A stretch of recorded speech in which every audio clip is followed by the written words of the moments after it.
ভাই শোন না, তোর কাছে কিছু টাকা ধার হবে? কত টাকা? ওই 3,000-এর মতন। আমি একটু বাইকটা সার্ভিসিংয়ের জন্য দিয়েছিলাম। তুই চাকরি করিস না কেন ভাই? না তুই চাকরি করিস না কেন?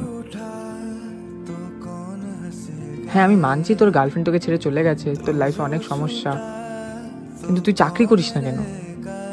তোকে একটা মেশিনের শোরুমে নিয়ে গেলাম, সেখানেও তো 1 মাসে বেশি টিকতে পারলি না। তুই এরমভাবে বলছিস কেন? কিভাবে বলবো মানে, আর কিভাবে বলবো? দেখ ভাই, তোকে ভরণ পোষণ করার দায়িত্ব আমি নিইনি, বুঝেছিস?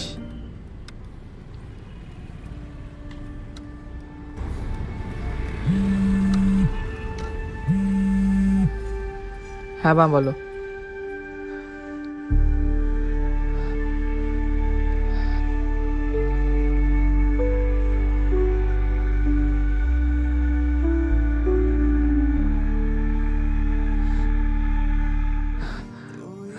হ্যাঁ আমি জানি কাকিমার শরীর খারাপ করেছে।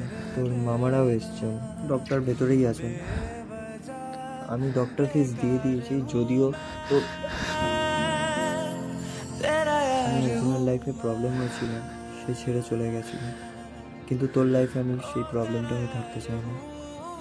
যদি দরকার লাগে কখনো বলিস।